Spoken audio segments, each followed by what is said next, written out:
నమో గురుభ్యః. మనము మన వ్యాస భాగవతం చూసుకుంటూ వస్తూ ఉన్నాము. 5వ స్కందంలో ఉన్నాము. భరతుల వారి ప్రస్థానము అధ్యయనం చేస్తూ ఉన్నాము. అప్పుడేం జరిగిందంటే, మన భరతుడు సాధన చేస్తూ ఉండగానే, అది సిద్ధించకుండానే ఈలోగా భ్రష్టుడయ్యాడు. ఇంద్రియాల్లో నుంచి ఆయన మనసు జారిపోయింది. దాంతో మళ్ళీ జన్మ తీసుకోవాల్సొచ్చింది. కానీ తర్వాత తీసుకున్న జన్మ, ఆ ఉపాధి జ్ఞానాధికారం ఉన్న ఉపాధి కాదు గాబట్టి, ఆ దేహం పడిపోయిందాకా ఆయన రోజులు లెక్కబెట్టుకుంటూ గడిపాడు. అయితే మళ్ళీ ఇంక దేనితో సంగం పెట్టుకోగూడదు అని ఆయన చాలా జాగ్రత్తగా ఉన్నాడు. ఆ తర్వాత జన్మ మళ్ళీ మనుష్య జన్మ వచ్చిందాయనకి. ఈసారి క్షాత్రంలో కాకుండా, ఆయన ముందు భరతుడిగా ఉన్నప్పుడు, వృషభుడికి పుత్రుడిగా జన్మించినప్పుడు క్షాత్రంలో ఉన్నాడు. ఇప్పుడు జింక జన్మ తర్వాత తెచ్చుకున్న జన్మ బ్రాహ్మణ్‌లో తెచ్చుకున్నాడు. అయితే కానీ ఇప్పటికి కూడా ఆయన చేసుకున్న సాధన వల్ల స్వరూప జ్ఞానం నశించలేదు. ఆత్మ జ్ఞానంతో ఉన్నాడు. అందుకని మళ్ళీ జాగ్రత్తగా దేనికి తగులుకోకుండా ఆయన అన్ని విధాలుగా తనను తాను సంరక్షించుకుంటూ ఉన్నాడు. ఏ సంఘాలు పెట్టుకోకుండా, ఏ కర్మలు పెట్టుకోకుండా అన్నింటికి దూరంగా మనసుని నిలబెట్టుకుంటూ వస్తూ ఉన్నాడు. ఆ విధంగా ఉంటూ ఉన్న సమయంలో అని కొన్ని చూపించారు. మనం చదువుకుంటూ వచ్చాము. ఈలోగా ఒకానొక కాలంలో ఈ రూపాన్ని కన్న తండ్రి అన్న రూపమేదున్నదో, అది గూడా ఆ కాలమొచ్చేసరికి నశించింది. దాంతో పాటే ఈ రూపాన్ని కన్న తల్లి అన్న రూపమేదున్నదో అది గూడా నశించింది. ఇంకా తర్వాత ఈ రూపానికి సంబంధమున్న ఏ సోదరులు అన్న రూపాలున్నాయో, అవి ఇదిగో జడాంధం బధిర మూకలాగా ఉన్న ఈ భరతుడు ఈ రూపంలో, ఈ జన్మలో ఆ తత్వం ఉన్నదో అప్పుడు 2 జన్మల కింద ఆ రూపానికి భరతుడు అని పేరున్నది. ఇప్పుడు ఈ రూపానికి అసలు పేరేంటో గూడా చెప్పలేదు మన వ్యాసుల వారు. ఏదో ఒక తత్వం ఉన్నది. అయితే అది ఇంకా భేదం చూస్తూ ఉన్నది. అది ఇంకా నేను వేరుగా ఉన్నాను అని చూసుకుంటూ ఉన్నది పాపము. దానికి ఇంకా పూర్తిగా రికన్సిలేషన్ రావట్లేదు. అది రికన్సైల్ చేసుకోలేకుండా ఉన్నది. ఆ రూపాలన్నింటినీ నేనుగానే చూసుకోవడము, రూపాలుగా, నామాలుగా కనిపిస్తున్నదంతా నిజంగా లేదు. అదంతా అసతు. ఉన్నది నేను, నామరూపాలతో సంబంధం లేని నేను అన్నది ఆయనకి ఇంకా రావట్లేదు. ఆ సింథసిస్ చేయలేకుండా ఉన్నాడు. ప్రాసెస్ ఇంకా కంప్లీట్ అవ్వలేదు. అందుకని వేరేవి ఒకవేళ నేను పట్టించుకున్నానంటే నాకు తగులుకుంటాయి అని చూస్తూ ఉన్నాడు. ఇంకా అది ఒక్కటున్నది. అది కొంచెం మిగిలింది. అది ఫినిష్ అవ్వాలి ఆయనకి ఆ ప్రాసెస్. దానికోసము ఆయన ప్రయత్నం చేసుకుంటూ ఉన్నాడు. ఈలోగా ఏం జరిగిందని ఇంకా కొంత చెప్తూ ఉన్నారు వ్యాసుల వారు. చూసుకుంటూ వెళ్దాము. శీతోష్ణ వాతవర్షేషు వృషః ఇవ అనావృతాంగః పీనః సంహననాంగః స్థండిల సంవేశన అనున్మర్దన అమజ్జన రజసా మహామణిః ఇవ అనభివ్యక్త బ్రహ్మవర్చసః కుపటావృతకటిః ఉపవీతేన ఉరు మషిణా ద్విజాతిః ఇతి బ్రహ్మబంధుః ఇతి సంజ్ఞయా అతజ్ఞ జన అవమతః విచచార. మనవాడు శీతము లేదు, ఉష్ణము లేదు, వాతము లేదు, వర్షము లేదు. చలి లేదు, వేడి లేదు, గాలి లేదు, వర్షము లేదు. బయట పరిస్థితులు బాహ్యంగా ఎట్లా ఉన్నా సరే, నాకు సంబంధం లేదు అని వృషః ఇవ ఒక ఎద్దులాగా, ఒక వృషభం ఎట్లా ఉంటుంది? ఏదో ఒక ఎద్దు పైన వడగండ్ల వాన అని ఏంటో సామెత గూడా చెప్తారు.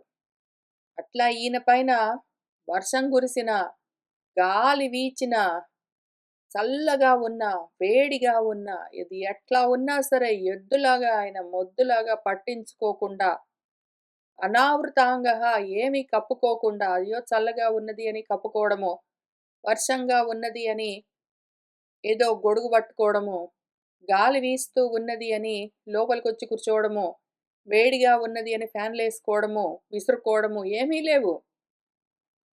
పట్టించుకోకుండా ఉన్నాడాయన. అనావృతాంగః ఏమి కప్పుకోకుండా అట్లనే ఎద్దు తిరిగినట్టు తిరుగుతున్నాడు. పీనంగా బాగా బలిష్టంగా ఉన్నాడు. సంహనన అంగః చక్కగా అవయవాలు గూడా మంచి రూపంతో ఉన్నాడు. చేతులు, కాళ్ళు, కళ్ళు అన్నీ చక్కగా ఉన్నాయి. యవ్వనంలో ఉన్నాడు. స్థండిల సంవేశనము కటిక నేల మీద పడుకుంటాడు. మంచాలు గావాలి, పరుపులు గావాలి, దుప్పట్లు గావాలి ఏమీ లేదు. నిద్రొస్తే ఎక్కడ పడితే అక్కడ పడుకొని నిద్రపోవడమే. ఉన్మర్దనము అన్నది లేదు. నా ఉన్మర్దనము అంటే మర్దనము. ఏదో నూనెలు రాసుకుని, మర్దనాలన్నీ చేసుకుని, తలంటుకుని, స్నానాలన్నీ చెయ్యడము లేవు. అమజ్జనము అసలు స్నానమే లేదంటే ఇంకా ఒంటికి నలుగు బెట్టుకుని, తలంటుకుని ఇంకివన్నీ ఎక్కడ జేస్తాడు? ఏమీ జేయడు. స్నానం గూడా జేయడం మానేసాడు. దుమ్ము గొట్టుకొని ఉన్నాడు. రజస్సుతో ఉన్నాడు. చూడ్డానికి ఎట్లా ఉన్నాడు? ఒక మహామణి మట్టి గొట్టుకొని పోతే ఎట్లా ఉంటుందో అట్లా అనభివ్యక్త బ్రహ్మవర్చసః ఆయనలోని బ్రహ్మవర్చస్సు బయటబడి తెలియకుండా ఉన్నది. ఈ మట్టి లోపల ఎక్కడో అది మాత్రం ప్రకాశిస్తున్నది. బయట మాత్రం మట్టి అంటుకున్నట్టు ఈ దేహం అంటుకోనున్నది. కుపటావృత కటిః ఆయన కటికి ఆయన నడుముకి ఏదో ఒక పటము వస్త్రం గట్టుకుంటాడు. కానీ అది కుపటము. మాసిపోయి, చిరిగిపోయి అట్లా ఉంటుంది.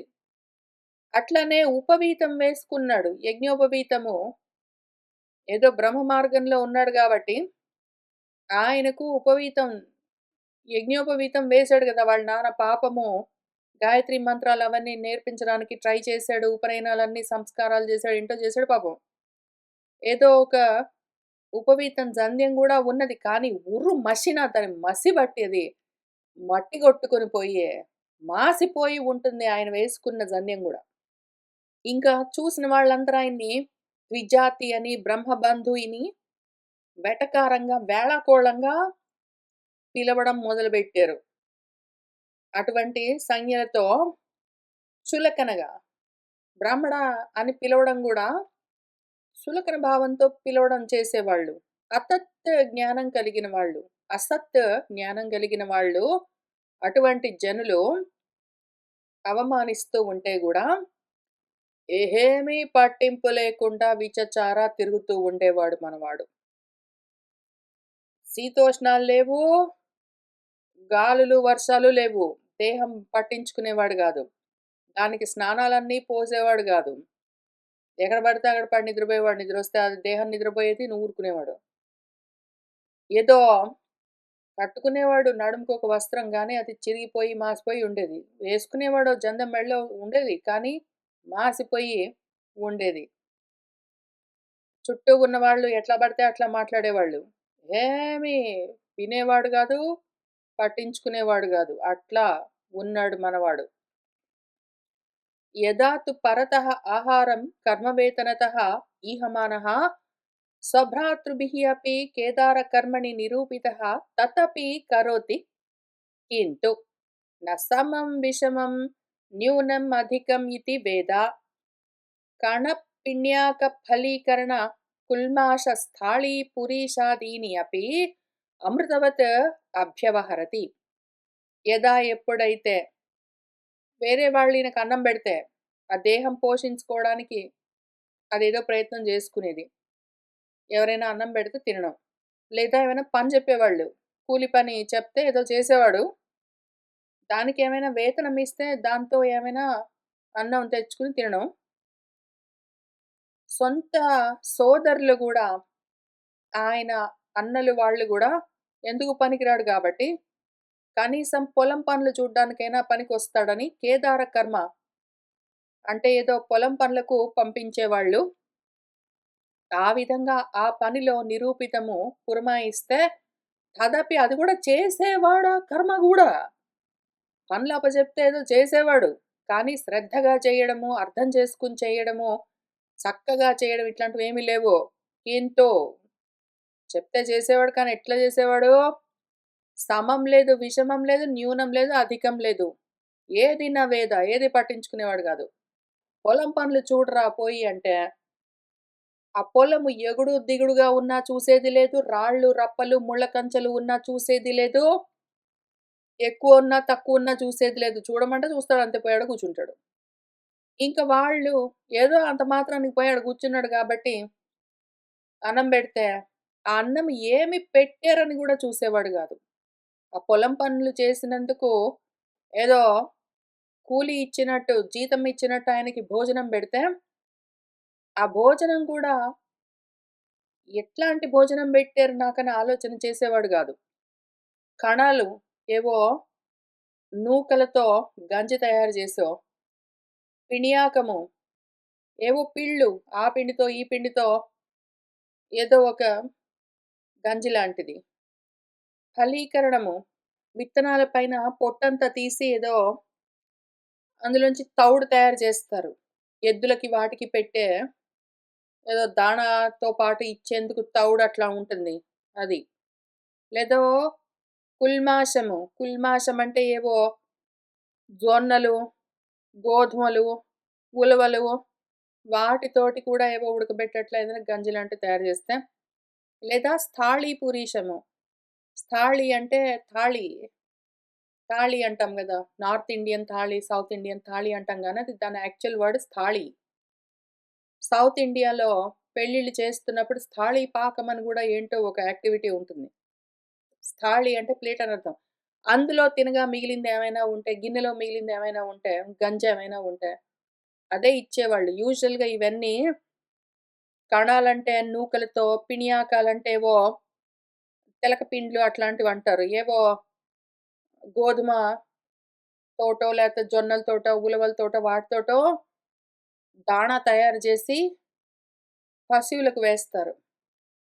ఈయనకట్లా వేస్తే గూడా వాటిని ఆదీని అపి వాటిని గూడా అమృతవత్ అమృతం అనుకోనే ఆయన అభ్యవహరతి తినేవాడు.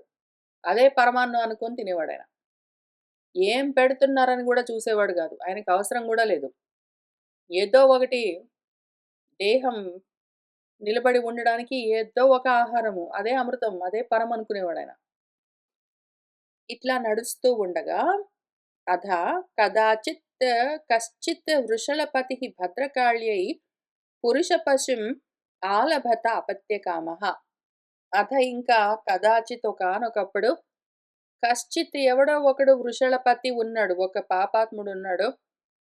పాపాలు చేసేవాళ్ళు. దొంగతనాలో ఇట్లాంటివి, దోపిడీలో చేసేవాళ్ళుంటారు గదా! ఆ దొంగల నాయకుడు ఒకడున్నాడనుకోండి. పాపం ఆయనకి పిల్లలు లేరు. పిల్లలు కావాలన్న కోరిక. అపత్యకాముడాయన. పిల్లలు కావాలన్న కోరికతోటి ఆయనేం జేశాడు, భద్రకాళికి పురుష పశువును, మనిషిని జంతువుగా బలి ఇద్దాము. ఏదో ఒక కోరికతో ఉన్నాడాయనకి బిడ్డలు కావాలి. కాబట్టి ఏదో ఒక బలి ఇవ్వాలి. ఏదో ఒక బలి గాదు మనిషినే బలి ఇస్తే మనిషే బిడ్డగా పుడతాడని మరి ఆయనకెవరు జెప్పారో ఏంటో గాని. భద్రకాళికి బలి ఇస్తే మనిషిని తీసుకొని వెళ్ళి బిడ్డలు పుడతారని ఎందుకు నమ్మాడో, ఆయనకి ఆలోచన ఒకటున్నది. ఆ పని జేయాలని ఆయన ప్రయత్నాలు జేస్తూ ఉన్నాడు. ఒక మనిషిని తెచ్చుకున్నాడు బలి ఇవ్వడం కోసం. డబ్బులిచ్చి తెచ్చుకున్నాడో, లేపోతే మరి ఏ రకంగా తెచ్చుకున్నాడో, కిడ్నాప్ చేసాడో, ఏంటి చేసాడో తెలీదు గానీ, ఎవరో ఒక మనిషిని తెచ్చుకున్నాడు పాపం. బలి ఇవ్వడానికి. ఈలోగా ఏం జరిగింది, తస్యః దైవముక్తస్య పశోః పదవీం తత్ అనుచరాः పరిధావంతః నిశీథ సమయే తమసావృతాయాం అనధిగత పశవः ఆకస్మికేన విధినా కేదారాన్ వీరాసనేన మృగవరాహాదిభ్యः సంరక్షమాణం అంగిరప్రవరసుతం అపశ్యన్. తస్య పాపం ఆయన తెచ్చుకున్నాడు గదా! ఎవరో ఒక మనిషి. ఆ మనిషి దైవం చేత ముక్తము. ఆయన ప్రారబ్ధం బాగుంది. బతికే రాత రాసుంది ఆ మనిషికి. ఆ రోజు ఈయన చేతిలో ఆ భద్రకాళికి బలి అయ్యే రాత లేదు ఆయనకి. బతికుండే ప్రారబ్ధం ఉన్నది గాబట్టి, ఆ దైవవశాత్తు ఆయన తప్పించుకొని పారిపోయాడు.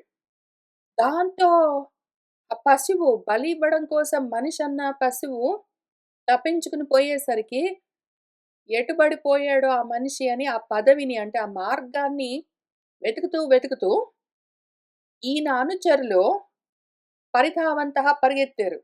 అన్ని దిక్కులా ఈ మనిషి తప్పించుకొని పారిపోయాడు గాబట్టి మళ్ళీ పట్టుకొనొద్దామని వాళ్ళందరూ పరిగెత్తారు. చీకటి, నిశీథ సమయము అర్ధరాత్రి దాటుతూ ఉన్నది. ఎందుకంటే భద్రకాళికి అర్ధరాత్రి ఇవ్వాలో ఏంటో మరి వీళ్ళ పూజలు ఆ రకంగా చెయ్యాలో ఏంటో. అర్ధరాత్రి సమయము, చీకటి కనిపించట్లేదు. తమస్సు ఆవరించి ఉన్నది. చీకట్లు ఆవరించి ఉన్నాయి.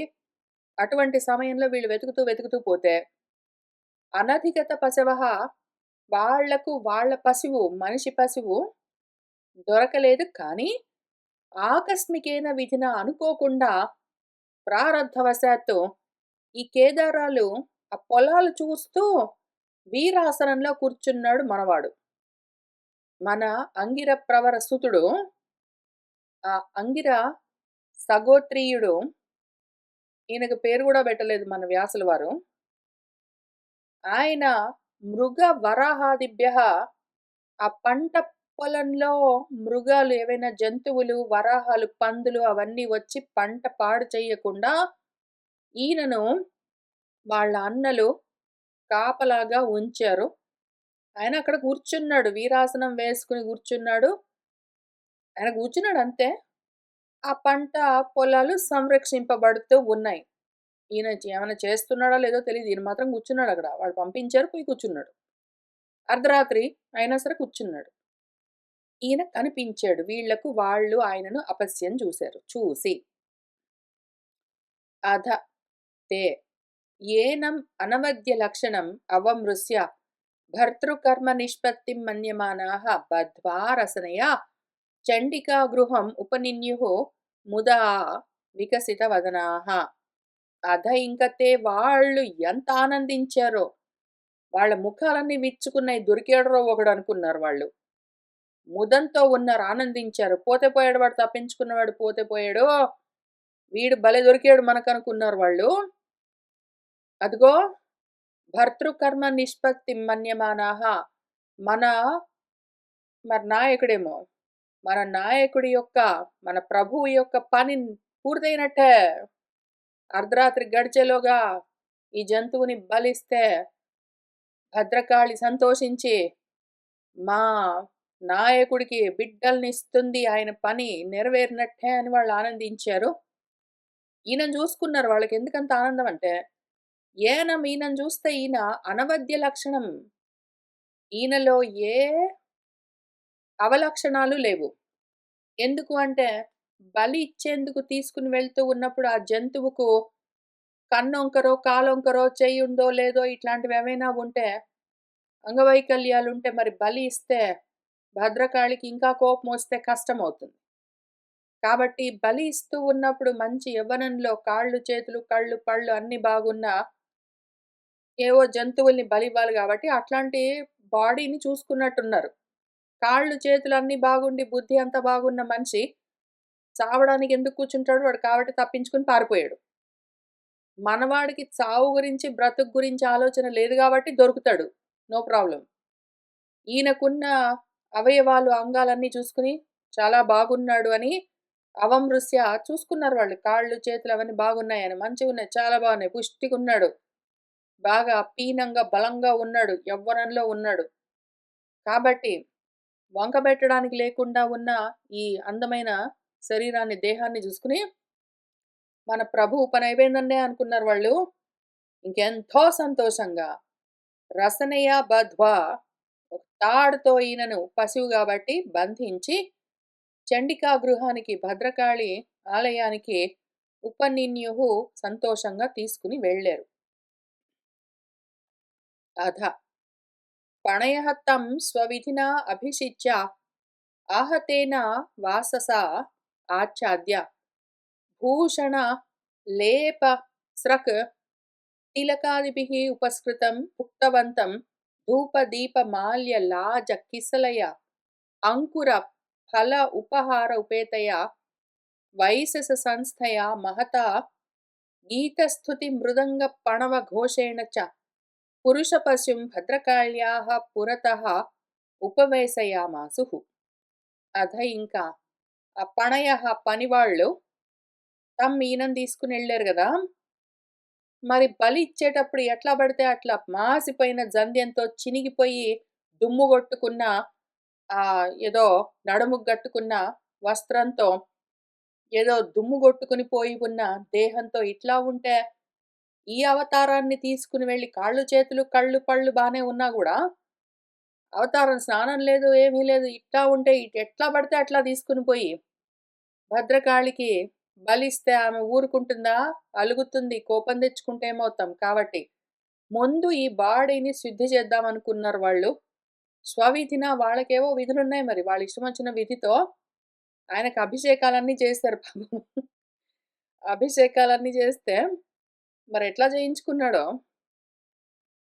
ఆహతేన వాసస ఒక కొత్త వస్త్రం గూడా ఆయనకి ధరింపజేశారు. కొత్త బట్టలు గూడా కట్టారు. వాటితో ఆచ్ఛాద్య ఆయన్ని చక్కగా అలంకరిస్తున్నారు. భూషణేన చక్కటి అలంకారాలు భూషణాలు గూడా పెట్టారట. మరి లేపనాలు గంధాలవన్నీ గూడా రాశారట. స్రక్కులు పూలమాలలన్నీ వేశారట. తిలకాలన్నీ పెట్టారట. బలి పశువు గాబట్టి. ఆ విధంగా ఉపస్కృతం చక్కగా అలంకరించి అన్నం గూడా పెట్టారు.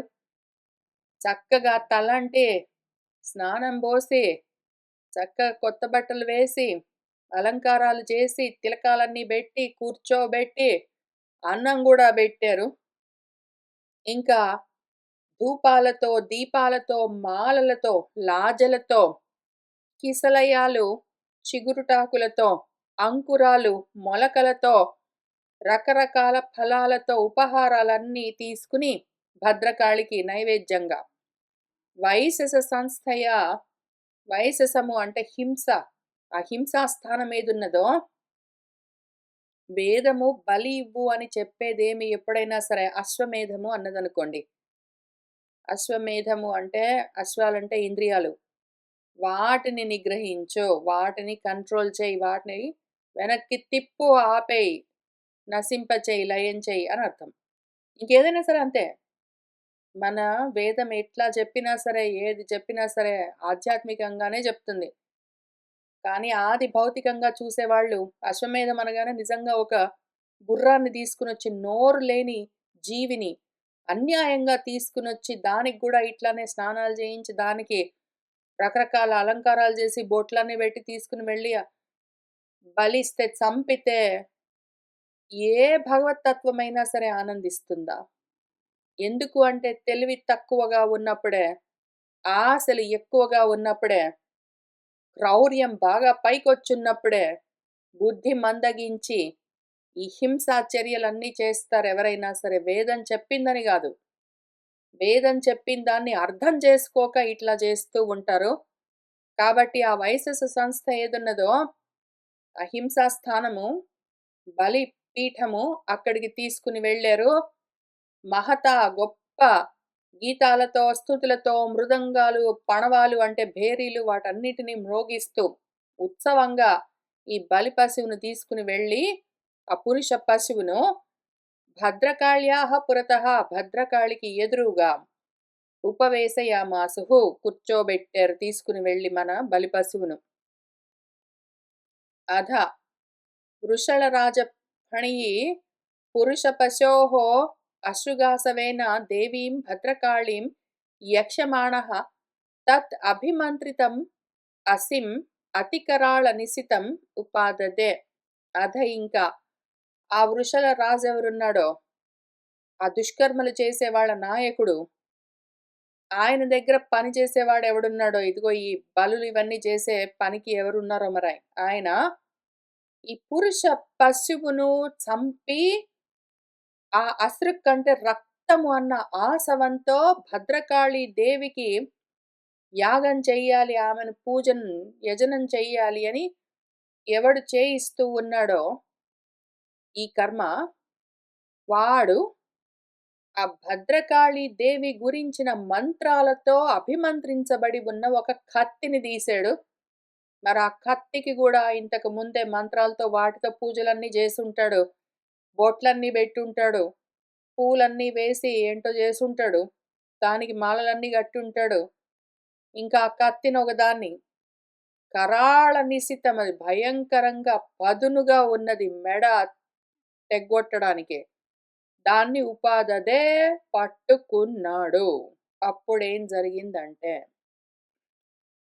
ఇతి తేషాం వృషలానాం రజస్తమః ప్రకృతీనాం ధన మద రజ ఉత్సిక్త మనసాం భగవత్కళా వీరకులం కదరీకృత్య ఉత్పథేన స్వైరం విహరతాం హింసా విహారాణం కర్మ అతి దారుణం యత్ బ్రహ్మభూతస్య సాక్షాత్ బ్రహ్మర్షి సుతస్య నిర్వైరస్య సర్వభూత సుహృదః సూనాయామపి అననుమతం ఆలంబనం తతుపలభ్య బ్రహ్మతేజసా అతి దుర్విషహేణ దందహ్యమానేన వపుషా సహసా ఉచ్చచాట సా ఏవ దేవి భద్రకాళి.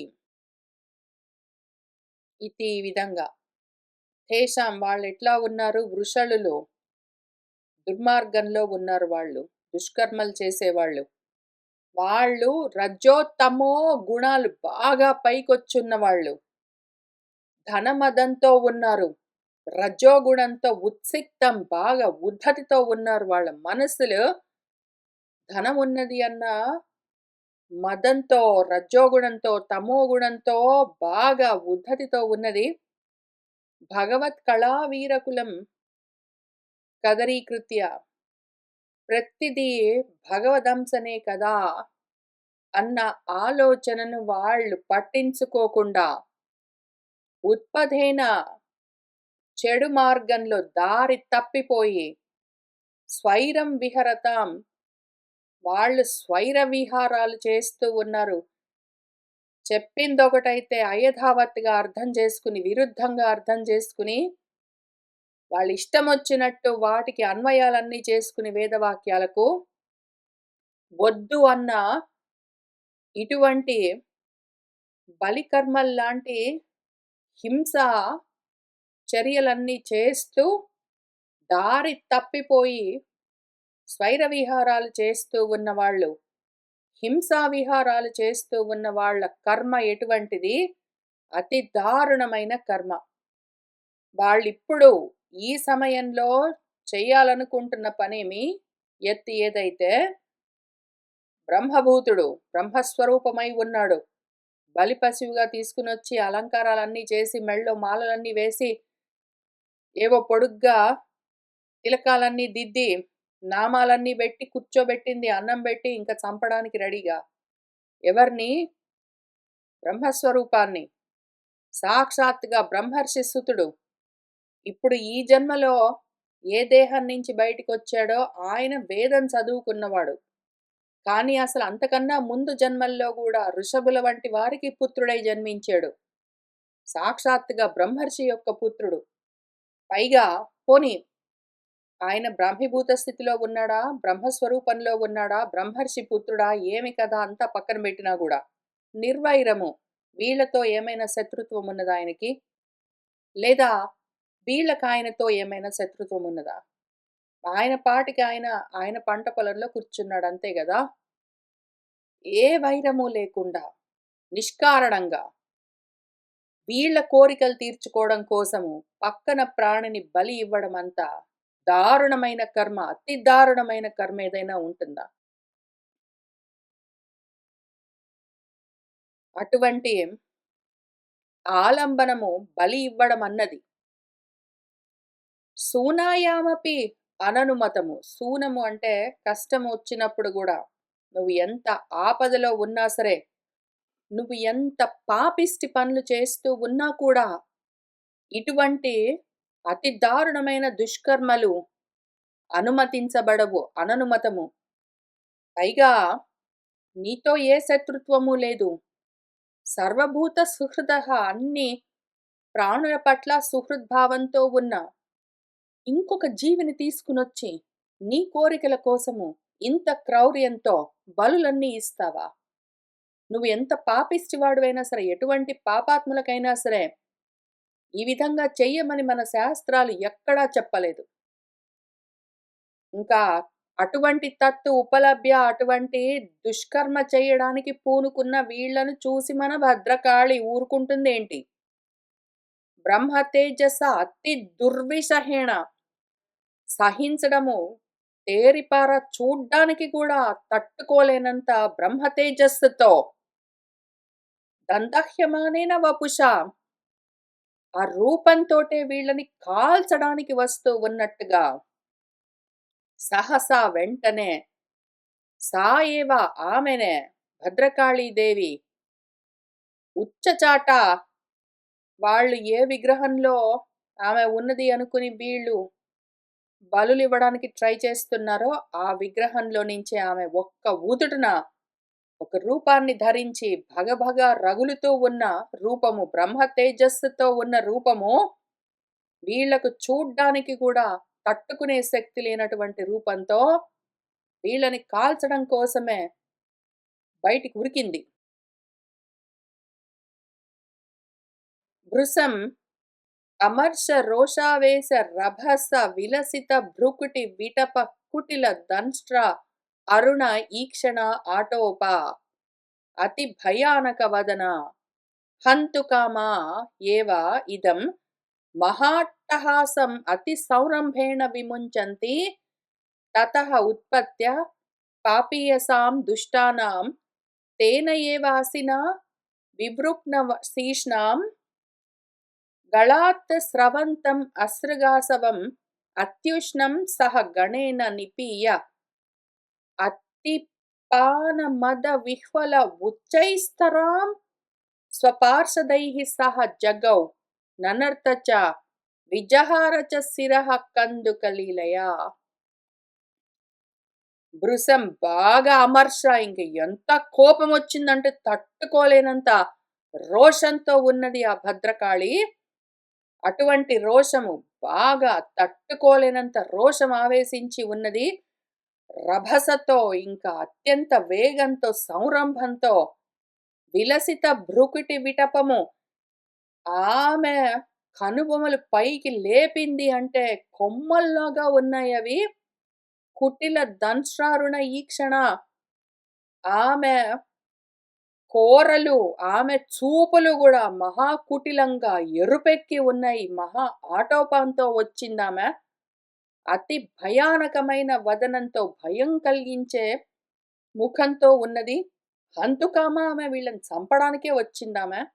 ఇటువంటి దుర్మార్గాచరణలో ఉన్న వాళ్ళకి ఆ విధంగా ఇదం, దేన్ని ఆమె చంపడానికి వచ్చింది, ఏది దీన్ని, ఇటువంటి మొత్తం దుర్మార్గాన్ని చంపడానికి వచ్చిందామె. మహాట్టహాసంతో ఉంది, అతి సంరంభంతో పెద్ద అట్టహాసాన్ని విముంచంతి, గట్టిగా వికటాట్టహాసాలు చేస్తూ తతః ఆమె ఇంక అక్కడి నుంచి ఉత్పత్తి ఒక్క దూకు దూకింది ఆ విగ్రహంలో నుంచి. పాపీయసాం దుష్టానాం, ఆ పాపాత్ములు, ఆ దుష్టులు వాళ్ళెవరున్నారో ఈ బలులు ఇవన్నీ చేయడానికి ఆ చుట్టుపక్కల ఉన్న వాళ్ళందరూ కూడా, చేస్తూ ఉన్నవాళ్ళు, చేయిస్తూ ఉన్నవాళ్ళు అందరినీ కూడా, వాళ్ళు ఏదో పూజలన్నీ చేసి బొట్లన్నీ పెట్టి పూలన్నీ కట్టి ఏంటో చేసి తయారు చేశారు కదా, సిద్ధం చేసుకున్న తేనాసినాయేవా, వాళ్ళు ఈ బలి ఇవ్వడం కోసం తయారు చేసి సిద్ధం చేసుకున్న కత్తితోటే వాళ్ళ తలకాయలన్నీ ఠపా ఠపా ఠపా తెంపేసింది, ముక్కలు ముక్కలు చేసింది. వివృక్న శీర్ష్ణం, ముక్కలు ముక్కలు అయి తెగి పడితే తలలు, వాళ్ళ గళాత్ గొంతుల్లో నుంచి స్రవంతం స్రవిస్తూ ఉన్న అశ్రుగాసవము, రక్తపు టేర్లేవున్నాయో అవి అత్యుష్ణం, అప్పుడే దేహంలో నుంచి బయటికి పొంగుతూ ఉన్న రక్తము గోరువెచ్చగా వేడిగా ఉంటే, గోరువెచ్చగా ఎందుకు, అత్యుష్ణం బాగా వేడిగా ఉంటే, గణేన సహా ఆమెతో పాటు వచ్చిన గణాలతో సహా నిపీయ బాగా తాగి, అతిపాన మద మిఫల ఆ రక్తపానము చేసి దానితో మత్తెక్కి విహ్వలము ఆమె ఊగిపోతూ ఉన్నది. ఉచ్చైస్తరాం పెద్ద గొంతుతో ఆమె స్వపార్షదైః సహా తనతో పాటొచ్చిన వాళ్ళతో గట్టిగా గానాలన్నీ చేస్తూ ఉన్నది. ననర్తచ నాట్యాలన్నీ చేస్తూ ఉన్నది. శిరః కందుకలీలయ తలలను బంతుల్లాగా విజహారచ ఆడుతూ తిరుగుతూ ఉన్నది. ఇంతకీ ఆ విధంగా మనవాడు ఏమీ ప్రయత్నం చేయకుండాలే జరగవలసింది జరిగింది. మనవాడు ఊరికనే అక్కడ కూర్చున్నాడు. పట్టించుకోలేదు. ఏవం ఏవ ఖలు మహత్ అభిచారాతిక్రమః కార్త్స్న్యేన ఆత్మనే ఫలతి. ఏవమేవ ఇంతే మరి విషయము ఖలు మరి. ఇంతే విషయము. మహత్ అభిచారంతో హద్దులు అతిక్రమిస్తే ఎవరైనా సరే, పక్కవాడి నాశం కోరుకుని, పక్క జీవి యొక్క నాశాన్ని కోరుకుని హద్దులు మీరి ప్రవర్తిస్తే, వాళ్ళు చేసుకున్న దానికి కార్త్స్న్యేన కృత్స్నంగా పూర్తిగా ఆ ఫలము వాళ్ళకే కలుగుతుంది అని చెప్తూ ఉన్నారు మన శుకుల వారు. నవై ఏతత్ విష్ణుదత్త మహత్ అద్భుతం యత్ అసంభ్రమః స్వశిరచ్ఛేదనే ఆపతతే అపి విముక్త దేహాది ఆత్మభావ సుదృఢ హృదయ గ్రంథీనాం సర్వసత్వ సుహృదాత్మనాం నిర్వైరాణాం సాక్షాత్ భగవత అనిమిష అరివరాయుధేన అప్రమత్తేన తైః భావైః పరిరక్ష్యమాణానాం తత్పాదమూలం అకుశ్చిత భయం ఉపసృతానాం భాగవత పరమహంసానాం. ఓ విష్ణుదత్త, ఇది పెద్ద అద్భుతమేమీ గాదు. ఏతత్తిది మహదద్భుతం నయేవ, గొప్ప అద్భుతమైన ఆశ్చర్యకరమైన విషయమేమీ గాదు అని మన శుకుల వారు విష్ణుదత్త అని మన పరీక్షిత్తుని పిలిచి ఏం చెప్తున్నారు? ఎత్తి ఏదైతే ఇంత జరుగుతుంటే మనవాడు ఏ సంభ్రమము లేకుండా, ఏ తొట్రుపాటు లేకుండా ఊరికనే కూర్చున్నాడు. ఆయన పొలంలో కూర్చున్నాడు. వాళ్ళు చూసారు ఈయన కళ్ళు, పళ్ళు, కాళ్ళు, చేతులు అన్నీ బాగున్నాయి. వాడు పోతే పోయాడు. వీడిని తీసుకొని వెళ్దాం అనుకున్నారు. తాళ్ళతో కట్టి తీసుకునొచ్చారు. అయినా ఏమనలేదు. ఆయన్ని తీసుకునొచ్చి వాళ్ళే బలవంతంగా స్నానాలన్నీ పోసి, అన్నాలన్నీ బెట్టి, తయారులు జేసి, రకరకాల వాయిద్యాలన్నీ వాయించుకుంటూ ఏంటో ఆయన్ని ఊరేగింపుగా తీసుకొనొస్తే గూడా ఏమీ అనలేదు. అక్కడ చంపడానికే కూర్చోబెడుతున్నారు. ఆయనకి తెలీదేంటి? అయినా ఏమీ అనలేదు. కత్తి తీస్తూ ఉన్నారు. అయినా ఏమీ అనలేదు. కదలలేదు, తమకలేదు. అంత అసంభ్రమంగా ఉన్నాడు. అది అద్భుతం గాదు. అద్భుతం ఇప్పుడు అవునా అండి? నిజమా అండి? ఈయనను ఇట్లా బలి ఇద్దామని వీళ్ళు ప్రయత్నం చేస్తూ ఉంటే భద్రకాళి వచ్చి వీళ్ళని అదే కత్తితో చంపి ఆమె అట్లా నాట్యాలన్నీ చేసిందండి. ఆ భద్రకాళి ఈయనని రక్షించిందా? అవునా? అని ఆలోచిస్తున్నారేమో. అద్భుతం అది గాదు. అదసల మనం ఆలోచించవలసిన పని గూడా లేదు. దాని గురించి మనం అసలు విచారణ చేయవలసిన అవసరమే లేదు. దాన్నసలు మనసులో భావించక్కర్లేదు, ఊహించక్కర్లేదు. చెప్తే విను అంటాం అంతే. అద్భుతమైన విషయం ఏమి అంటే మనవాడు కదలలేదు. ఇది ముఖ్యం అద్భుతం. ఇప్పుడు వీళ్ళు ఈయనని బలివ్వడానికి ట్రై చేస్తుంటే భద్రకాళి వచ్చి ఈయనని రక్షించడము ఇట్లాంటివన్నీ గొప్ప అద్భుతమైన, ఆశ్చర్యకరమైన విషయాలని ఆలోచన చేయడం అనవసరం. అదసలు పాయింట్ కానే గాదు. అసలిక్కడ మ్యాటర్ కానే గాదది. ఇక్కడ పాయింట్ మన వ్యాసుల వారు చెప్పడానికి ప్రయత్నం చేస్తున్నదేంటంటే, మనవాడు దేనికి తమకట్లేదక్కడ. దేనికి ఆయన పట్టింపు లేకుండా ఉన్నాడు. అసంభ్రమంగా ఉన్నాడు. ఇది ముఖ్యము. ఈ పాయింట్ పట్టుకోవాలి. అందులో ఆశ్చర్యం గూడా లేదసలు. ఆయన కదలకుండా, తమకకుండా కూర్చున్నాడంటే, అది గూడా అంటే నిజంగానండి. అట్లా చంపేస్తుంటే గూడా అంతకన్నా ముందు ఇంకొక మనిషి పశువు పారిపోయాడు గదా! అట్లానైనా బలంగా ఉన్నాడు, యవ్వనంగా ఉన్నాడు. ప్రయత్నం జేసుకోవచ్చు గదండీ! ఎందుకండి అట్లా గూర్చున్నాడు? ఇవన్నీ గాదు. ఆయన ఎక్కడ గూర్చున్నాడు? ఏం చేస్తున్నాడని దేహాభిమానం లేదు. అది పాయింట్. దాన్ని పట్టుకోవాలి మనము. దేహాభిమానం లేదు గాబట్టి ఇది పెద్ద ఆశ్చర్యం గాదు. ఆయన పట్టించుకోలేదంతే.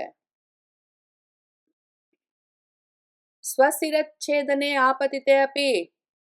ఆయన సొంత దేహానికున్న తల తెగిపడే సమయం వస్తే కూడా, అటువంటి ఆపద దేహానికి వస్తే కూడా, వచ్చి పడితే కూడా, విముక్త దేహాది ఆత్మభావ సుదృఢ హృదయ గ్రంథి, దేహాది అభిమానాలు, దేహాత్మ భావాలు మొదలైనవి బాగా దృఢంగా హృదయ గ్రంథులుగా ముడివేసుకుని ఉన్న వాళ్ళైతే, అమ్మోయ్ బాబోయ్! చచ్చానే, చచ్చానే అనుకుంటూ గోలబెట్టి అక్కడి నుంచి లేచి పారిపోవడానికి, ఏడవడానికి, ఇంకేమైనా రకరకాల ప్రయత్నాలు చేయడానికి, దండాలు బెట్టుకోవడానికి, దేవుళ్ళనందరిని పిలవడానికి ట్రై చేస్తారేమో.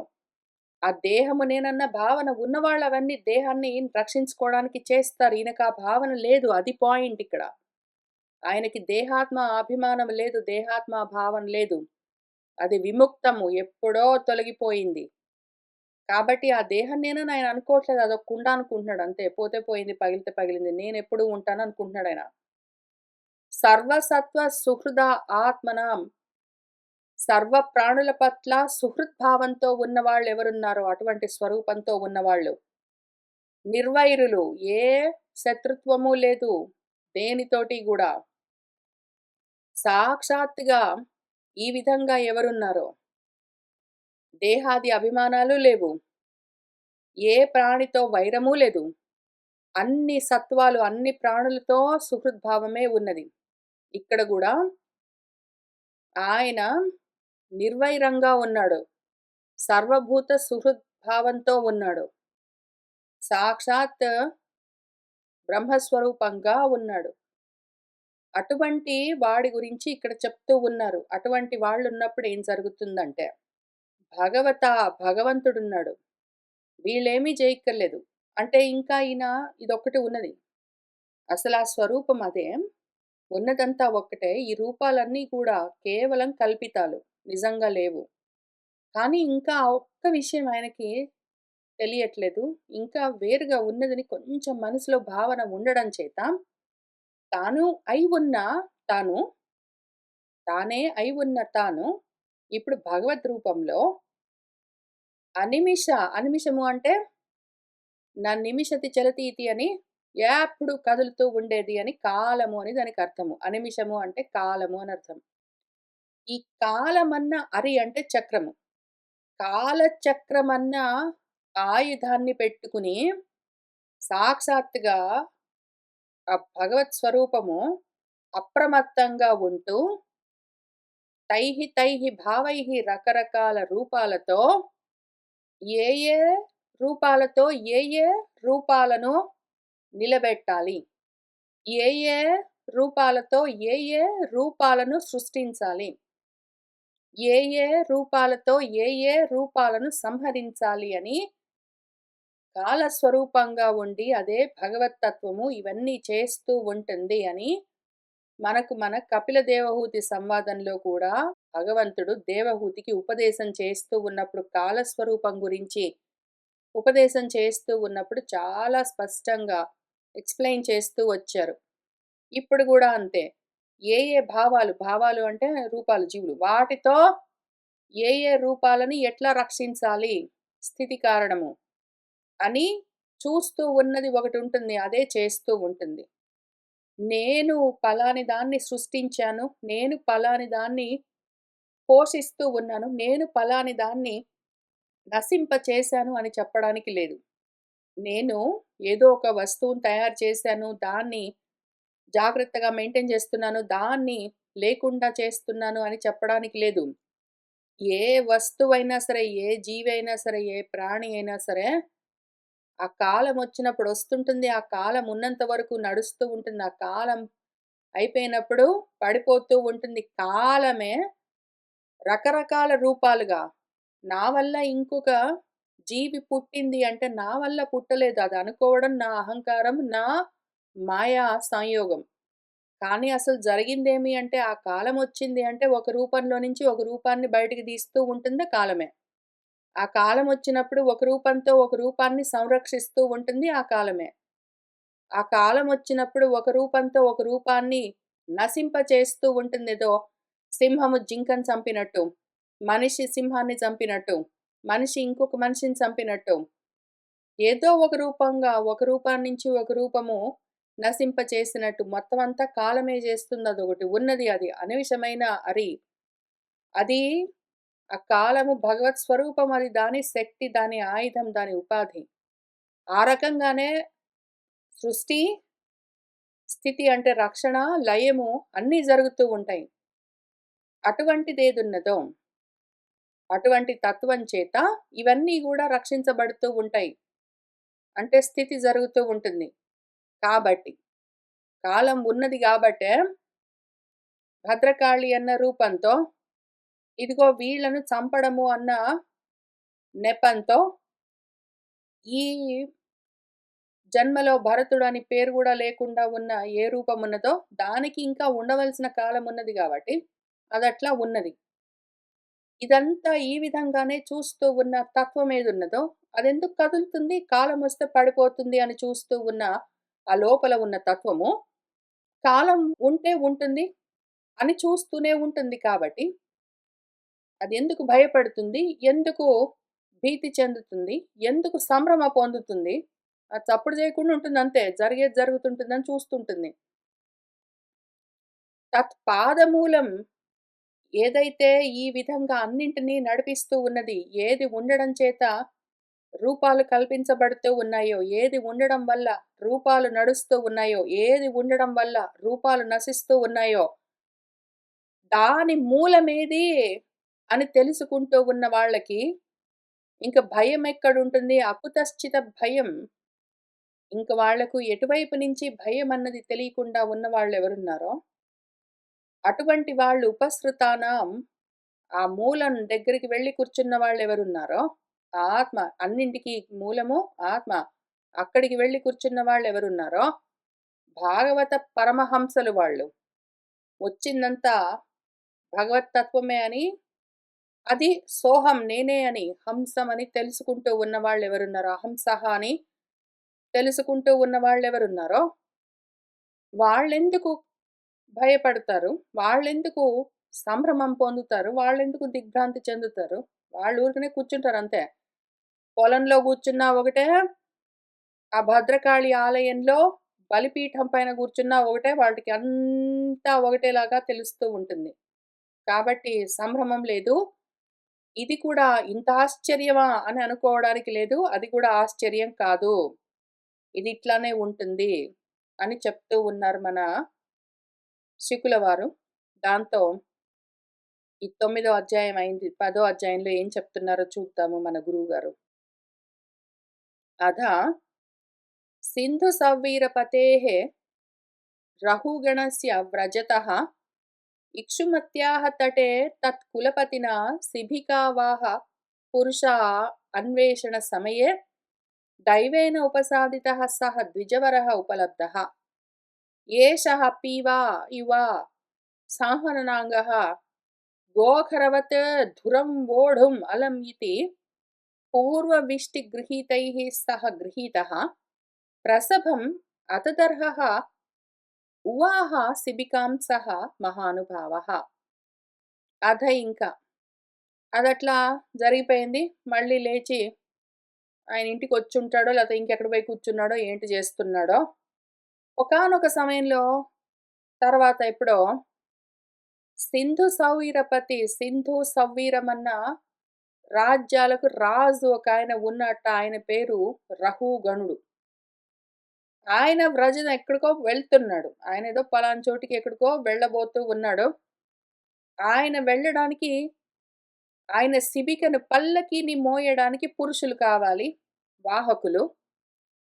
అందుకని ఇక్షుమత్యాహ తటే, ఇక్షుమతి అన్న నది తీరంలో అక్కడి నుంచి ఆయన వెళ్తూ ఉంటే, అక్కడ కులపతి, ఈయన పరివారంలో చీఫ్ నాయకుడు ఎవరున్నాడో ఆయన, ఈయనకు పర్సనల్ సెక్రటరీ అయ్యుండొచ్చు. ఆ రాజుగారి యొక్క శిబికను వహించడం కోసం పురుషులు కావాలి అని అన్వేషణం వెతుకుతూ ఉన్న సమయంలో ఒకవేళ ఆ శిబికను ఆయన పల్లకీని రాజుగారు ఎక్కి వెళ్తూ ఉన్న పల్లకీని మోయడానికి ఒక నలుగురో, ఆరుగురో మనుషులు కావాలి అనుకోండి. అందులో వాళ్ళు తక్కువైనట్టున్నారు. దైవేన ఉపసాదితః అనుకోకుండా యాదృచ్ఛికంగా ఏదో ప్రారబ్ధపరంగా సహ ద్విజవరః మనవాడు, మన ద్విజశ్రేష్ఠుడు ఉపలబ్ధః వాళ్ళకు దొరికాడు. ఈయన ఎక్కడ కూర్చున్నాడో, ఏం చేస్తున్నాడో తెలీదు గానీ ఈయన దొరికాడు వాళ్ళకు. ఆ ఇక్షుమతి అన్న నది తీరంలో పల్లకీని మోయడానికి మనుషులు గావాలని వెతుకుతూ ఉంటే ఈయన కనిపించాడు. ఆహా! ఏషః వీడు పీవా బాగా బలిష్టంగా, పుష్టిగా ఉన్నాడు. యువకుడు, యవ్వనంలో ఉన్నాడు, బాగుంటాడు, మనకు పనికొస్తాడు అనుకుని సంహనన అంగహ కాళ్ళు ఒకటి పొడుగ్గా, ఒకటి పొట్టిగా, చేతులు అట్లా ఉంటే పల్లకి మోయడం కష్టము. కాళ్ళు, చేతులు అవన్నీ గూడా కుదురుగా ఉన్నాయి.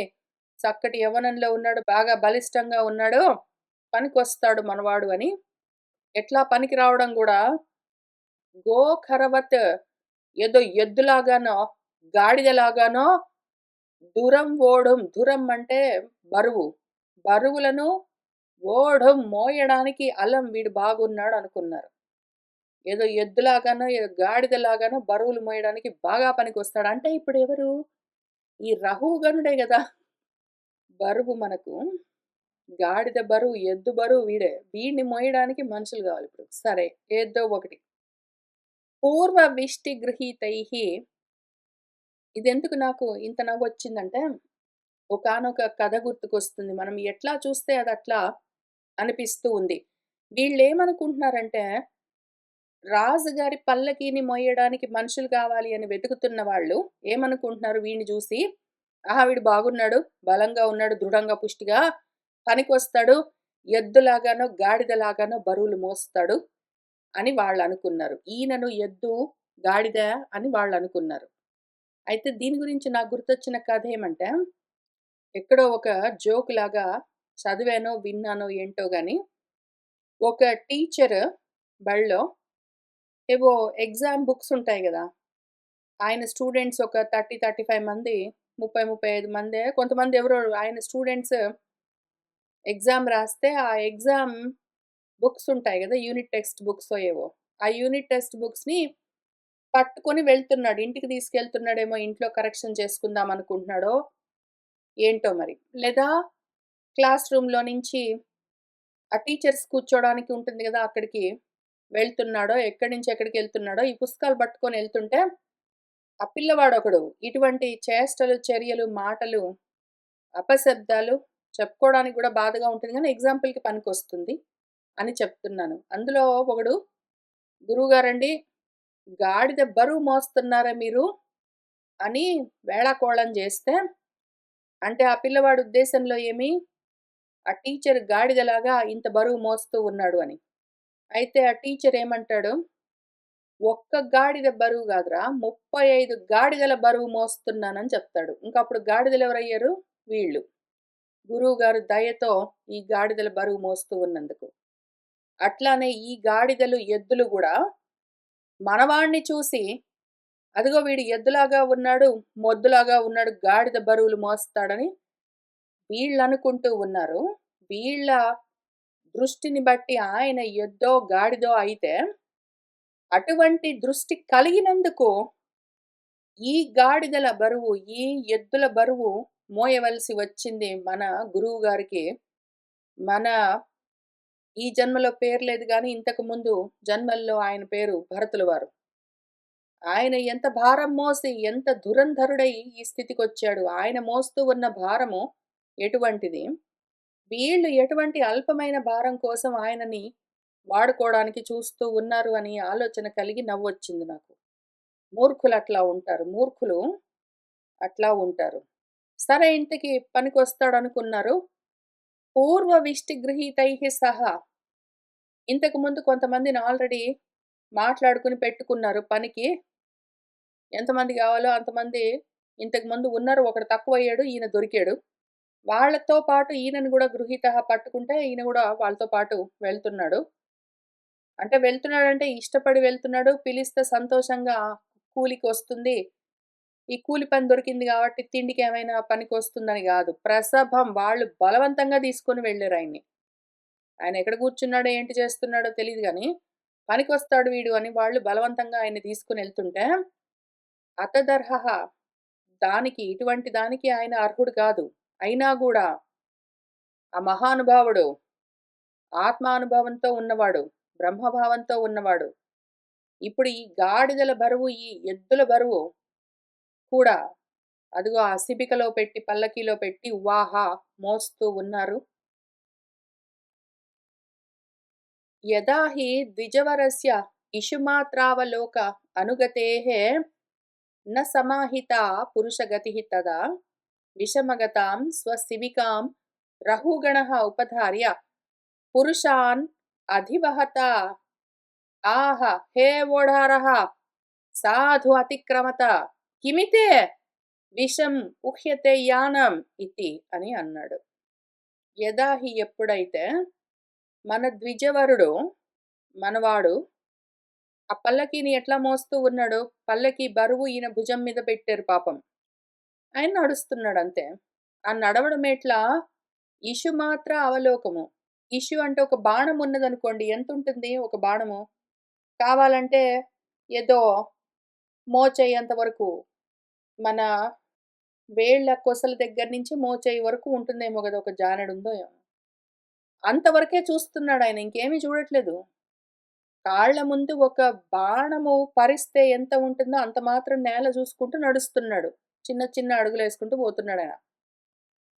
మిగిలిన వాళ్ళు ఒహోం, ఒహోం హై, ఒహోం, ఒహోం అనుకుంటూ వాళ్ళకలవాటు గదా! పల్లకీ మోసేవాళ్ళు. వాళ్ళకలవాటు పల్లకీ మోయడం తెలుసు. వాళ్ళు ఆ పద్ధతిలో పల్లకిని నడుచుకుంటూ ఏదో చిన్నగా కొంచెంగా అక్కడక్కడ అడుగులేసుకుంటూ ఎందుకు తీసుకొని వెళ్తారు? కూలి పని కోసం వచ్చారు. ఇక్కడి నుంచి అక్కడికి తీసుకొని వెళ్ళాలి గాబట్టి ఆ పల్లకీలో కూర్చున్న వాళ్ళను, వాళ్ళు దాన్నెట్లా మోస్తారు? ఫాస్ట్‌గానే గబగబా, గబగబా అడుగులేసుకుంటూ తీసుకుంటూ వెళ్తారు. వాళ్ళకలవాటయి ఉంటుంది. అట్లా వాళ్ళు ఆ పురుషులు వెళ్ళిపోతూ ఉంటే వాళ్ళ గతికి వెళ్తూ ఉన్న వేగం ఎట్లా ఉన్నదో దానికి మనవాడు అడుగులో అడుగు వేసుకుంటూ నడుస్తూ ఉన్న దానికి సంబంధం లేక, తదా ఇంకప్పుడు అవి సమాహితంగా లేదు మరి. ఆ పల్లకి మిగిలిన వాళ్ళేమో గబగబా నడుస్తుంటే, అందులో ఒకడేమో కాళ్ళు ఈడ్చుకుంటూ నడుస్తుంటే, పల్లకి సరిగ్గా వెళ్ళట్లేదు. అటు ఇటు అవుతూ ఉన్నదది. ఇంకప్పుడదేమో శిబిక ఆయనది, ఆ రాజుగారిది, రహుగణుల వారిది. విషమగతం అటు ఇటు దొర్లుతున్నది, కదులుతున్నది, ఊగి ఊగిపోతూ ఉన్నది పల్లకి. దాంతో రహుగణుడున్నాడు గదా! ఆ పల్లకీలో కూర్చున్నవాడు. ఉపధార్య చూసుకున్నాడు. ఏమిట్లా అటు ఇటు అవుతుంది పల్లకి అని. అధివహతః పురుషాన్ దాన్ని వహిస్తున్న ఆ పల్లకీని మోస్తూ ఉన్న మనుషులెవరున్నారో, వాళ్ళతో ఈ విధంగా ఆహా అన్నాడు. వాళ్ళతో ఏమన్నాడంటే, హే ఓఢారః! ఓ పల్లకీ మోసే బోయిల్లారా! సాధు అతిక్రమత సరిగ్గా నడవండి, సరిగ్గా నడవండి. కిమితి ఏమిది? విషం ఊహ్యతే యానం. ఈ పల్లకి అటు ఇటు, అటు ఇటు ఊగుతున్నదేమి? సరిగ్గా నడవండే అని అరిచాడు. అథ తే ఈశ్వరవచః సోపాలంబముపాకర్ణ్య ఉపాయతురీయాత్ శంకితమనసః తం విజ్ఞాపయాం బభూవుః. అథ ఇంక వాళ్ళు మన బోయీలు ఈశ్వరవచః వాళ్ళ ప్రభువు రాజుగారి మాట విన్నారు. ఆయన మామూలుగా చెప్పలేదు. ముద్దు ముద్దుగా ఎందుకు చెప్తాడో, సోపాలంబం కొంచెం తిట్లతోటే చెప్పాడాయన. ఆయన పరుషమైన మాటలతో గట్టిగానే చెప్తే, ఉపాకన్య విన్నారు. రాజుగారికి కోపమొస్తే ఇంకా కొరడా దెబ్బలే మరి. ఉపాయ తురీయము. మనకు 4 రకాల ఉపాయాలుంటాయని జెప్తారు. సామదాన భేద దండ ఉపాయాలని. తురీయం అంటే లాస్ట్‌ది. లాస్ట్‌ది దండోపాయం. ఇంకా దెబ్బలు పడతాయి రాజుగారికి కోపమొచ్చిందంటే, రాజు తలుచుకుంటే దెబ్బలకు కొదవా అని శంకితం వాళ్ళకి అనుమానం వచ్చిందింక. దెబ్బలు పడతాయి మనకనుకోని, ఆ మనసుతో వాళ్ళు భయపడి ఉన్నవాళ్ళై తమ్మ రాజుతో ఈ విజ్ఞాపయాం బభూవుః. ఆయనకి ఏమి విజ్ఞప్తి చేశారంటే,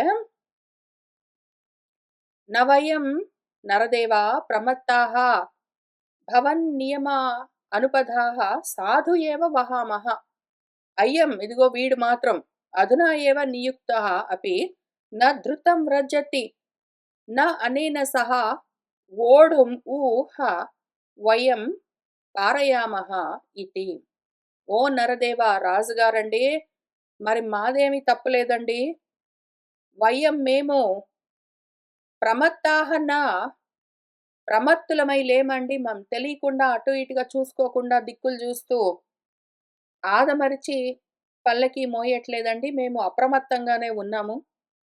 మీరు చెప్పినట్టుగానే అదే మార్గంలో సాధు సరిగ్గానే మంచిగానే ఏవ వహామహ మేము ఈ పల్లకీని మీకు నచ్చిన విధంగానే సరిగ్గానే మోస్తూ ఉన్నామండి. కానీ అయ్యం వీడు అధునా ఏవ నియుక్తః అపి వీడినిప్పుడే తీసుకునొచ్చి పనిలో కుదిర్చి పెడితే కూడానండి మరి అలసిపోయాడని గూడా గాదు. మరేంటో ధృతం న వ్రజతి గబగబా అడుగులు వేయట్లేదండి. గబగబా నడవట్లేదు. నెమ్మది నెమ్మదిగా అడుగులో అడుగు వేస్తూ నడుస్తున్నాడు. అందుకనే అనేన వీడితో పాటు సహా కలిసి ఓఢం ఈ పల్లకి మోయడము వయం మేము నా పారయామహ ఇతి ఈ రకంగా వీడిని బెట్టుకుని పల్లకి మోస్తూ మేము వెళ్ళలేమండి. చేరుకోవలసిన గమ్యము వీడితో కలిసి చేయడం కష్టమండి. వీడు కదలట్లేదు మరేంటో. మా తప్పేమీ లేదండి రాజుగారు. వీడిదే తప్పు అని వాళ్ళు పాపం ఉన్నది ఉన్నట్టు జెప్పారు. సాంసర్గికः దోషः ఏవ నూనం ఏకస్యాపి సర్వేషాం సాంసర్గికాణాం భవితుమర్హतीति నిశ్చిత్య నిశమ్య కృపణవచः రాజా రఘుగణः ఉపాసితవృద్ధోऽपि నిసర్గేణ బలాత్కృతः ఈషత్ ఉద్ధితమన్యుః అవిస్పష్టబ్రహ్మతేజసం జాతవేదసం ఇవ రజసా ఆవృతమతిః ఆహా!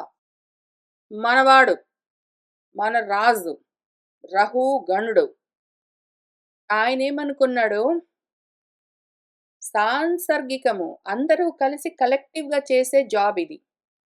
అందులో ఏకస్యాపి ఒక్కడైనా సరే ఇంతమంది కలిసి కలెక్టివ్‌గా చేయవలసిన పనిలో ఒక్కడు సరిగ్గా చేయకపోతే అది అందరికీ పని చెయ్యదు మరి. ఒక టీమ్ ఉన్నది అంటే అందరూ సరిగ్గా పనిచేయాలి. అందులో ఒకడు సరిగ్గా చేయట్లేదంటే మిగిలిన టీమ్ గూడా సరిగ్గా పని చేయడం కష్టమవుతుంది. మిగిలిన వాళ్ళ పైన గూడా భారం పడుతుంది. అందరిది ఇంకా ఏదో ప్రాజెక్ట్ డెవలప్‌మెంట్ చేస్తున్నాము. ఇంప్లిమెంట్ చేయాలి. అందులో ఒక టీమ్ మెంబర్ సరిగ్గా పని చేయట్లేదు అంటే మిగిలిన వాళ్ళది టైంకి ఇంప్లిమెంట్ చేయడం గూడా కుదరదు. డేట్స్, డెడ్‌లైన్స్ మిస్ అవుతే అందరిని తిడతారు కలిపి.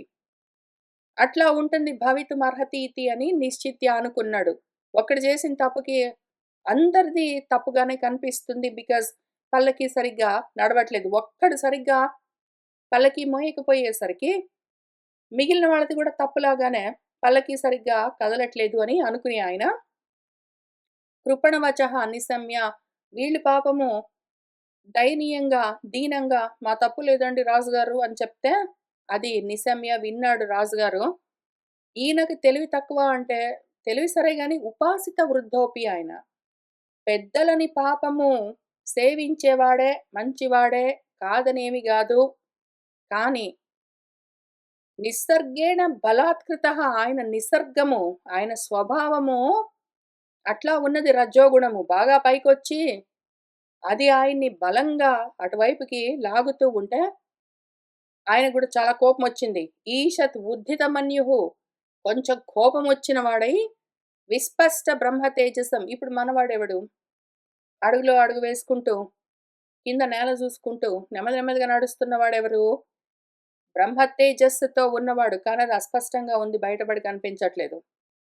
మనవాళ్ళు పాపము ఎంతో కొంత పుణ్యం చేసుకుని ఈయనకు అన్నం సరిగ్గా మృష్టాన్నాలన్నీ బెట్టి చక్కగా తలంటి స్నానాలన్నీ పోసి ఈయనకేంటో చక్కగా పూలమాలలన్నీ వేసి మంచి కొత్త వస్త్రాలన్నీ చుట్టి ఏంటో ధూపాలతో, దీపాలతో అలంకారాలన్నీ చేసి పుణ్యం కట్టుకున్నారు. కానీ పోయారు. ఆ తర్వాత మళ్ళీ వాళ్ళు కట్టిన కొత్త బట్టలు మట్టి కొట్టుకుని పోయి ఉంటాయి. వాళ్ళు పెట్టిన పూలమాలలవన్నీ ఎప్పుడో పోయుంటాయి. మళ్ళీ మొదటికొచ్చుంటాడు మనవాడు. చిరిగిపోయి మట్టి గొట్టుకున్న బట్టలతో, అదిగో దుమ్ము గొట్టుకుని ఉన్న దేహంతో, ఆ రకంగా ఉన్నాడు. ఇంకేం తెలుస్తుంది ఆయనలోని బ్రహ్మ తేజస్సు? చూడలేని కంటికి మట్టి గొట్టుకున్న దేహం ఒకటే గనిపిస్తుంది గాబట్టి, జాతవేదసం ఆయన జాతవేదసుడిలాగా ఉన్నాడు. జాతవేదసుడు అంటే అగ్ని అని అర్థం. అగ్నిలాగా, అగ్ని శిఖలాగా మండుతూ ఉన్నాడు కానీ వీళ్ళకి తెలియట్లేదు. నివురుగప్పిన నిప్పులాగా, ఏదో బూడిద కప్పేసి ఉంచిన నిప్పులాగా ఉన్నాడు. వాళ్ళకి తెలియట్లేదు. పైగా జాతవేదసం అన్న మాట వాడారు మన వ్యాసుల వారు. జాతవేదసం అంటే అసలు ఆయనకు ప్రతిదీ జరుగుతూ ఉన్న, జన్మ తీసుకుంటున్న ప్రతి దాని గురించిన వేదనము, జ్ఞానము ఉన్నది. ప్రతిదీ తెలుస్తూ ఉంటుంది. ఆ కుండలు వస్తూ ఉంటాయి, పగులుతూ ఉంటాయి, కదులుతూ ఉంటాయి, పోతూ ఉంటాయి. ఆ దేహాలు వస్తూ ఉంటాయి, రూపాలతో ఉంటాయి, నామాలతో ఉంటాయి, పోతూ ఉంటాయి. అన్నింటి గురించిన జ్ఞానం కలిగి ఉన్నవాడు జాతవేదసుడు అని దానికర్థం. పరబ్రహ్మకున్న నామాల్లో అదొకటి జాతవేదసుడు. పరబ్రహ్మను పిలుస్తారు జాతవేదసమని. అటువంటి వాడు. కానీ మాత్రం ఇప్పుడు ఆ తేజస్సు, బ్రహ్మ తేజస్సు తెలియకుండా అస్పష్టంగా ఉంటే, రజోగుణంతో ఉన్న చూపుకి ఏం తెలుస్తుంది? చూసే చూపు లేకపోయేసరికి, రజస ఆవృతమతి రజోగుణంతో దుమ్ముతో పొగచూరిపోయి ఉన్న బుద్ధి మన రహుగణుడు అర్థం చేసుకోలేక, ఆహా! ఏమన్నాడు అంటే ఈయనతో, ఈయనకు పేరు గూడా లేదు కాబట్టి, ఈయనతో ఏమన్నారు? ఈయనకు పేరు గూడా లేదు కదా! కాబట్టి మన వ్యాసుల వారు బాగా ఆలోచించి బ్రాహ్మడు అని పేరు పెట్టారు. బ్రహ్మభావంతో ఉన్నవాడు అని. కాబట్టి మన బ్రాహ్మడితో మన రాజు ఏమంటున్నాడు అన్నది మనము మళ్ళీ వచ్చే వారం వచ్చి కూర్చొని చదువుకుంటూ ముందుకు వెళ్దాము. కాబట్టి దేని గురించి ఆశ్చర్యపోవాలి? దేని గురించి ఆశ్చర్యపోవాల్సిన అవసరం లేదు. దేని గురించి ఆలోచించవలసిన అవసరం గూడా లేదు అన్నవి తెలుసుకుని మనము జాగ్రత్తగా విచారణ చేస్తూ వెళ్ళి, మళ్ళీ వచ్చి కూర్చొని ఇక్కడి నుంచి చదువుకుంటూ ముందుకు వెళ్దాం. ఇవాల్టికి ఇక్కడికి ఆపుతాను. శుభం భవతు.